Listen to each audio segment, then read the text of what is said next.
Hashama akkam jirtu kabajamtootaaf jaalatamtoota daawwattoota FIB bakka jirtanitti nagaan keenya jaalalaaf kabaja isin dhaqqabu kun qophii simboo aartii keenyaati. Qophii keenya simboo aartiitiin gama muuziqaatiin akkasumas immoo barreessitootaatiin walumaa gala aartii irratti xiyyeeffachuudhaan egaa sagantaa keenyaan keessummaa garaagaraadha kan nuti isin biraan geenyu. Har'a egaa keessummaa tokko qabadhee dhiyaadheetan jira. Keessummaan kun dargaggoo Naa'ol Ittafaa jedhama. Qindeessaa muuziqaati.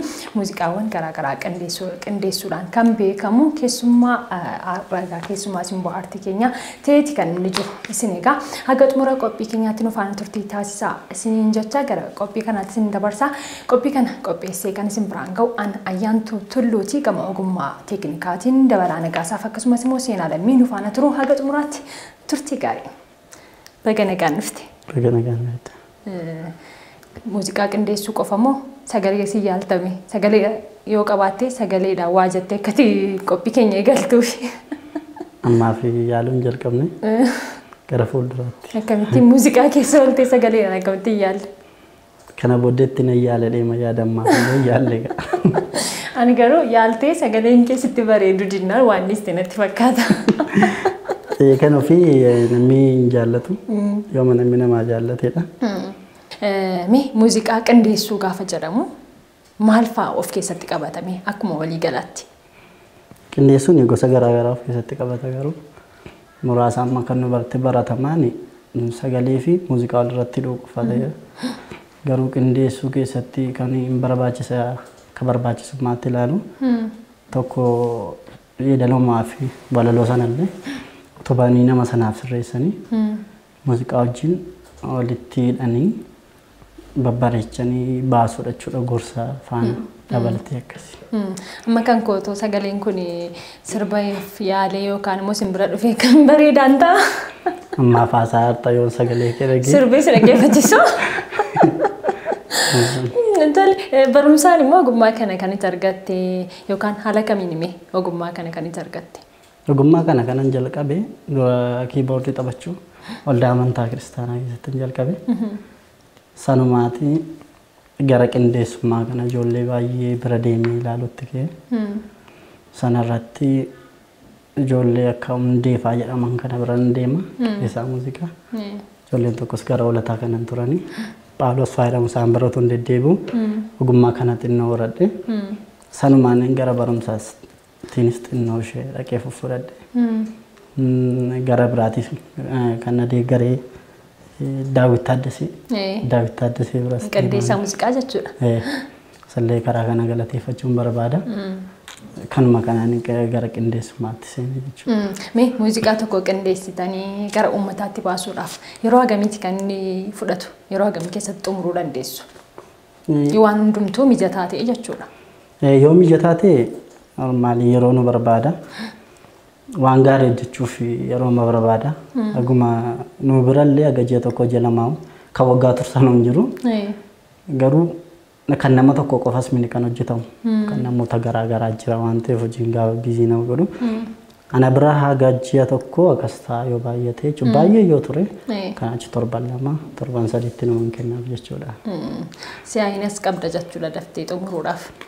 Kanaaf namootni gara fuulduraatti illee muuziqaa garaagaraa hojjechuu fedhii qabanii Naa'ol bira deemanii waliin hojjechuu danda'u jechuudha. Inni biraan namootni amma weellistootni gaafa muuziqaa isaanii fudhatanii gara keessan dhufanii yookaan yaada fudhatanii dhufanii waliin hojjechuudhaaf ulaagaa isin keessanii jira. Amma sirba akkasii nan hojjedha. Sirbi kun ilaaltaniitu immoo akkamittiin ulaagaan lafa taa'ee jiru jira muuziqaa tokko qindeessuudhaaf? Ulaagaa baay'ee jira isaanii kana isaan qabatanii dhufanii murteessaadha. Ammallee dogoggorri baay'ee yeroo baay'ee isaan nutti fidanii ka'anii kana sirreessi gaafa jennu filannoo akkati waan jibbite yookiin waan biraatti fudhatu hin barre filannoo akka qopheeffachuu yaadu. Garuu aga tokko gannaa danda'ame tokko kana sirreessi kun yoo sirreessite kanas si baasaa jedhee ittiin hima. Saniinitu gara hojiitti galaa jechuudha dura gorsa. Sanaan booda namni sun hojiif hin ta'u yoo ta'e ittuma himaa. Hojii muuziqaan sun hin ta'u taanaan? Dandeettiin qabu taanaan inumaan itti himaa. Garuu didanii kan hojjetanis jiru. Si biratti moo nama akka biraatti? kan na biraas deeman jiru kan hojjetan isinuma jiru jechuudha. Atumatii koomentii kennitu jechuudha. Yoom eegalte hojii kana egaa eegalte ammam tureera? Yeroo agamiidha kan itti hojii kana keessa turte? Ani 2012 jalqabe. 2013 immoo xinnoo haalli xinnoo nu mudateen mana sirreessaas turreerra. 2013 guutummaa sontaan aga ji'a 8 tokko. Sanaan booda immoo 2014 keessa immoo hojiitti deebi'e jechuudha. Yeroo hojiitti deebi'e almost waggaa sadaffaa waggaa tokko irraa cabe jechuudha. Tole hojiin kee jalqabaa maal ture? Muuziqaa ture moo maal ture mee? Hojiin jalqaba hojjette? Jalqaba kan inni hojjette hojjechaa ture. Barumsuma irraan kiiboordii waldaatti deemee taphadha jechuudha. Muuziqaa kan jalqaba qindeessite muuziqaa kan eenyu ture? Kan Baatuu Bariisoo jedhama. Baatuu Bariisoodha. Jaalala ijoollummaadha. Isan yeroo jalqabaatiif akka hojjedhe jechuudha. Mee erga muuziqaa sana hojjette muuziqaa kanallee daawwattoota keenya biraan ni geenya muraasa isaa gabaabsine. Muuziqaa kana erga hojjettee booda koomentiin yaadi namni sii kennu ogeessotiin ta'uu danda'a. Maal fakkaata ture? Kan si jajjabeessu ture? Maal fakkaata ture? Akkamitti yaadatta? Hojii jalqabaa irratti egaa yaadi namaa garaagaraa hedduudha kan si biraan qaqqabu. Maal ture mee kan kee? Yeroo baay'ee namni galateeffadhu Hasan Muhammad jedhama. Istiidiyoo editaraa fi kaameraamaanidha. Weellisaadhas. Inni baay'ee na jajjabeessa jechuudha na bira dhaabbata. Sana malee immoo obboleessa koo jabaadhu kan naan jedhu hangaffi koo jira. Wantuma hundumaayyuu kan qopheesse propozaalii kana irraan deemu jechuudha. Isa qopheessaan karuma sana deemuudhaan natu bal'ifata malee. Sanaan keessatti ijoolleen na jajjabeessu muraasi immoo amilee koottis kan bu'an jiru. Umaan jedhu jabaadhaan jabaattaa naan jedhu kaan immoo cimaadha naan jedhu. An hojii sanatti yeroo jalqaba koos waan ta'eef itti gammadaadhaan. Fedhiidhaan hojjettes waan ta'eef. Ammarra yoon ta'e yaade akka cimina kootti hin fudhadha. Yeroo tokko sanarraa barumsa baay'ee bare waan ta'eef kaan jabaadhu naan jedhu. Kan immoo amilees kan na buusan baay'ee jiru. Hagan keessaa bahu aartii keessaa bahu yaadutti illee jechuudha. Waan baay'ee na mudate jechuudha. Jaalala ijoollummaa qabna kenna rabbii guddaa. Rakkoos dabarsinee wajjin dhibeetta waan hundaa. Waliin jiraanna boontuu hin fagaatin as kootu. Oolumaan naannamuu qabna jaalalas kan mi'ootu. Jaalala ijoollummaa qabna kenna rabbii guddaa. Rakkoos dabarsinee wajjin dhibeetta waan hundaa. Waliin jiraanna boontuu hin fagaatin as kootu. Oolumaan naannamuu qabna jaalalas kan mi'ootu.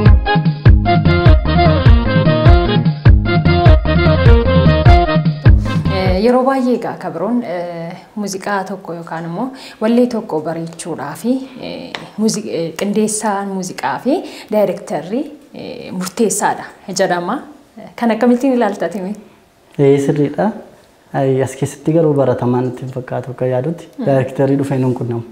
Hagammatti carraa kanaan arganne carraa daayirektarri dhufee na qunname yookaan kana ta'e kan daayirektarri wajjin qunnamu kaameraamaanidha yeroo baay'ee. Kaameraamaanii editaraa fi qunname otoo akkas ta'e jedhan isaan tolu gorsa. Nu bira jabina uummataa keenyaaniitiinidha. Imeejii irratti xiyyeeffatu isaanii wantoota hojjetan sana irratti xiyyeeffatu malee ammaaf gara keenya dhufaa jiran daayirektaroonni kana godhi kan jedhu jiru jechuudha. Fuulduratti ammoo hojii tokko bareechuudhaaf akkuma namaa jedhallee muuziqeessaan qindeessaan muuziqaa akkasumas daayirektarri walaloo fi yeedaloon wallee sanaallee murteessaadha. Waanuma ija uummataatti tolu waanuma gurra uummataatti tolu ta'uu qabaachuudhaaf waltumsanii hojjechuudha kan isin qabdan jedheen yaada. Kanaaf mee fuulduratti weellisaanis daayirektarris qindeessaanis akkamitti waliin hojjechuu danda'u jettee yaaddaati? Fuulduratti isa darbe osoo hin taane fuulduratti atumantiyyuu akkamittiin hojjechuu yaadaa jirta? Fuulduratti ani waan baay'ee yaada.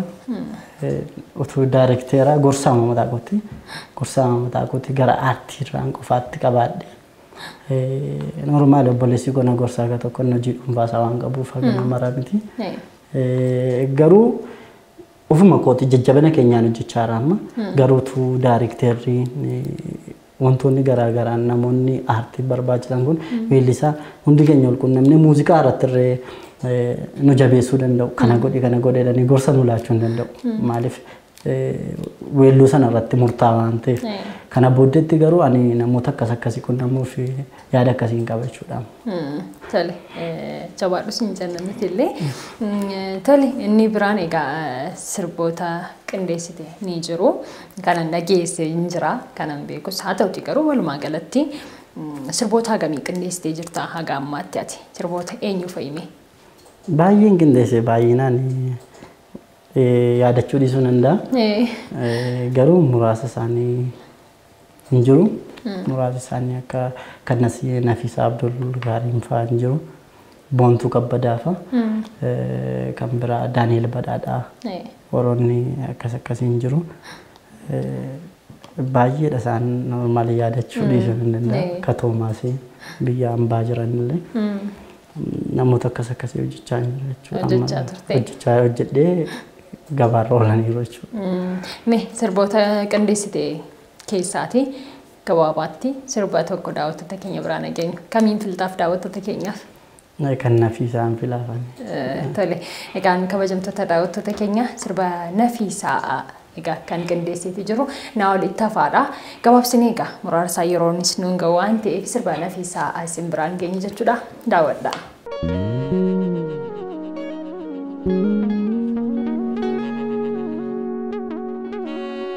Akka badeen dhufneef gibenan teessisu akka badeen dhufneef gibenan teessisu akka nobseen teenye maata beekoo yaaddoon keenan teessisu yaada faaris faaroo beenuunaa biyya koo aggaaro.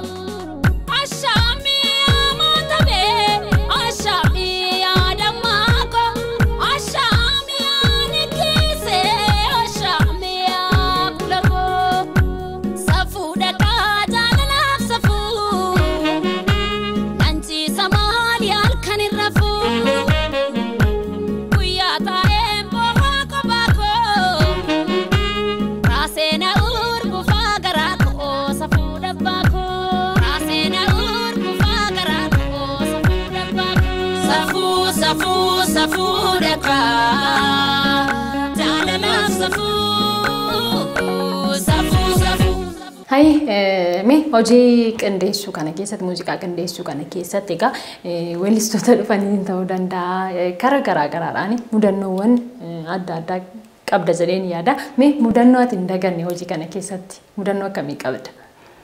Mudannoo baay'ee jira kan hojii turtii tanaan illee dhufanii nu lolanii jechuudha. Normaali aganamni mana maramini nama wajjin walitti hin bu'u. Amallee koo isaanumti murteessuu hin danda'u. Dafee nu hubachiisan illee mudannoo agana maraan qabu. Normaali namoonni nu hubanne illee bilbilaan illee nuti dubbatan hin jiru. Yoo kana gochuu baattee maal jedhu malee mudannoo ammaaf agana maras hin qabu.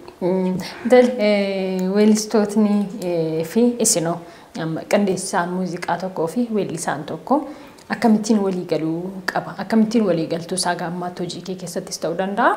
Akkamittiin walii galtuu amma yaadii muuziqeessaa biraa jiruu fi yaadii weellisaa tokko nama weelluu hojjechuu dhufu waliin egaa yaada garaagaraatu jiraachuu danda'a. Si biras nama wallee qabu biras jechuudha. Akkamittiin walii galtuu bifa kamiin walii galtuu weellistoota faana?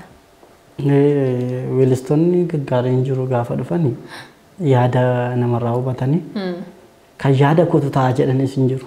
Yaada qofaa ati hojii makana naa hojjedhu qofa jedhanis hin jiru. Hojiin suni bareeduu dhiisuu danda'a wal mareemaan bareeda wantichi hojiin gaafa hojjetamu. Garuu ijoollee warroota nu mariisisan jechuudha.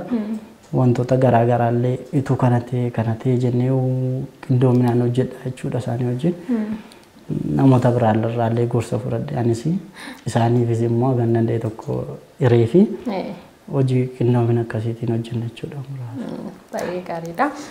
Mee gama qindeessitoota muuziqaadhaanis haa ta'u gama weellistootaadhaan hir'inni jiru maaltu sitti mul'ata siin akka hir'inaatti? Hir'ina sana immoo akkamittiin furuu qabu? Akkamittiin hir'inni jiru sun guutamuu qaba jettee yaadda akka ogeessa tokkotti?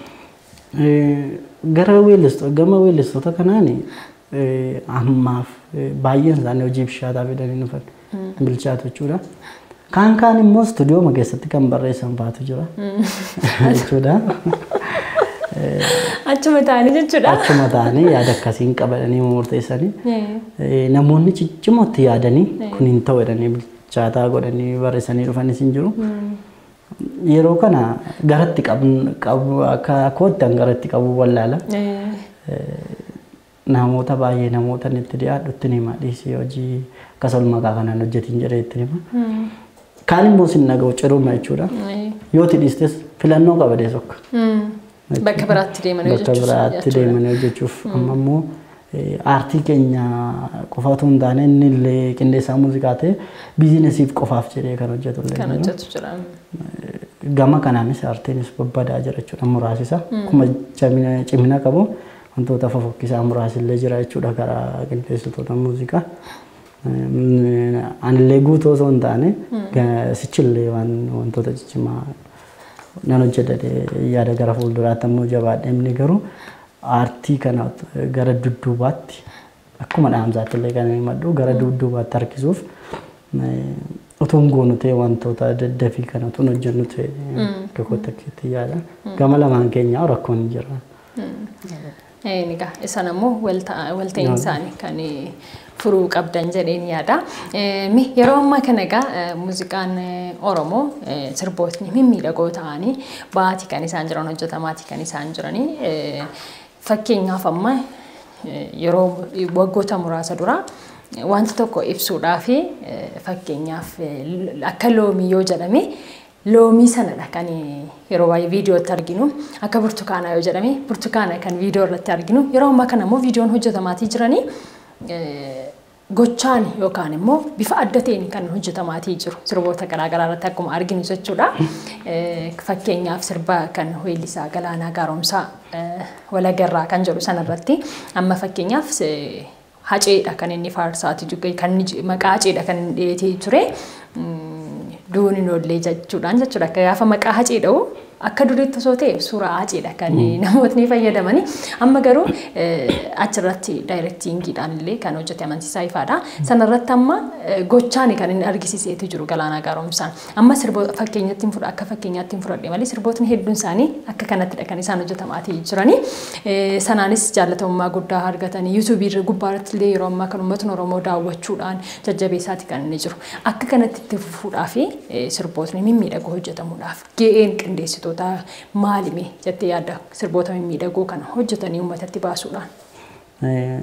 Isa durii amma yoo burtukaanee mul'atu kun yeroo sana daayirekteerri dhibuu danda'a. Teekinooloojiin akka ammaa miti. Namoonni amansiisaa cimaa jechuun nama amansiisaa ifaa jechuun nama cimaadha baay'ee. Nama cimaa waan ta'eef namoonni akka isaallee akka leencoo fa'aa kana qabna. Leencoo fiqiruu fa'aa qabna. Isaan caalaa immoo namoonni hojjetan immoo dhukutanii jiraachuu danda'u. Hin qabnu jechuu hin dandeenyu sababa bal'aa waan taaneef.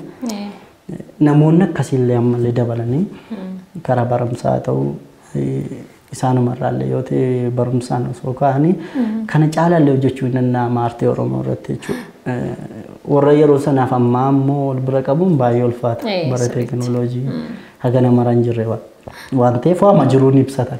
Tokko akkuma daayirektii sanaatti yaaduu hin dandeenye yaada. Kanaafuu aartiin keenya amma kanaaf baay'ee guddataadha jechuudha. Waan daayirekteera sirrii qabnuuf. Gara qindeessuutiin immoo nama ammallee namni nu barbaachisa nuunis nu gorsu namni nu bira ta'u kana caalaa immoo normaali barumsaan illee of tumsuutiin kana kanaanitu deemuun dirqama yaada akka hotte. Hayi egaan walumaa galatti waa'ee muuziqaadha kan nuti dubbachaa jiru. Ati qindeessaa muuziqaa waan taateef jechuudha. Walumaa galatti egaa sagantaa keenya gara goolabuutti fidaa jirra waan ta'eef anarraa akka qindeessaa tokkotti maaltu eegama akkasumas immoo geekoo baachaa jira geekoo akkamittiin hin baachaa jira jettee yaaddati fuuldurattuu akkamittiin wanta sirraa eegamu hojii kana ogummaa kanaan wanta sirraa eegamu kana hojjechuudhaaf karoora akkamii qabda fuulduratti maaliin si eegnu? Gara fuulduraatti ammaatti haga tokko hojjedheera jechuus hin danda'u ittuma jira. Kana caalaa ammoo jabaachaa deema sakalee isaarra nan wayya waan ta'eef ittuma jabaachaa deema kana caalaallee gara fuulduraatti kana caalaatti namoota akkuma naasaa waliin namoota baay'ee wajjin walqunnamee hojii gaarii tokko fuudhee dhufuun barbaada. Karaa gorsaatiinis ta'uu yeedaloo maal kana sirreessuutiinis ammallee numani akka isaan sirreessan godheen sirreessaa fi yeedaloos kanas garuu gara fuulduraatti immoo kana caalaa cimee nan dhufa deema yaada gara fuulduraatti hojii babbareedaa akka sanarraa eeganii jedhan.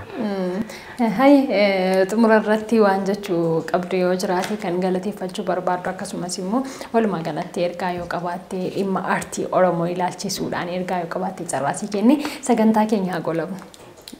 Ani amma carraa kana waan namoota galateeffachuu barbaadu jalqaba irratti haadha koodha. Harmeen koo abbaan koo bada muuziqaatti na jabeessu ture. Harmee kootu na jabeessa ishee matuu bara muuziqaa jedhee waan na jabeessitu fagaaraatti illee barumsuma isheen na jajjabeessite hin ga'e. Harmee koo baay'ee galateeffachuun barbaada. Ni lammaffaa obboleessa koodha. Na gorsaan na bira dhaabata.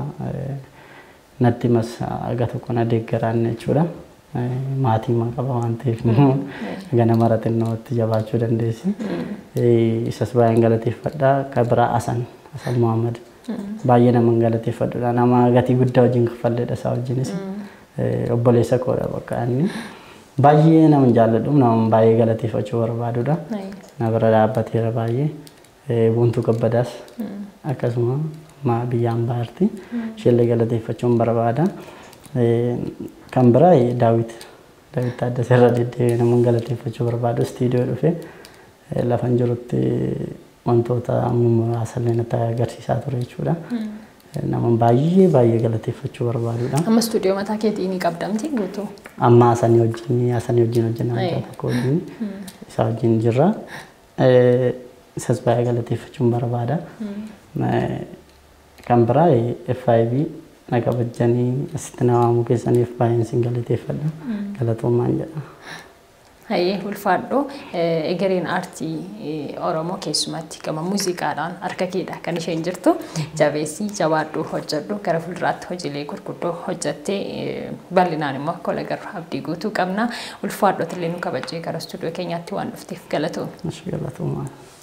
Hayyee kabajamtootaaf jaalatamtoota daawwattoota qophii simboo aartii keenyaadhaan egaa dargaggoo Naa'ol Ittafaa faana turtii gabaabaa taasisneeti kan nuti jirru akka ittiin bashannantan waa akka quba irraa qabaattan abdii guutuudha kan nuti qabnu yeroo nu faana dabarsaniif galatoomaa isiniin jecha sagantaa keenya har'aaf qopheeffanne asuma irratti goolabneeti kan nuti jirru sagantaa kana qopheessi kan isin biraan ga'aa ture an ayyaantuu tulluuti gama ogummaa teeknikaatiin seena lammiif dabalaa nagaa isaan nu faana turaniiru nama torban nu taasisu torban ammoo qophii simboo aartii keenyaatiin keessumaa kabiroo qabannee walitti deebina nagaatti.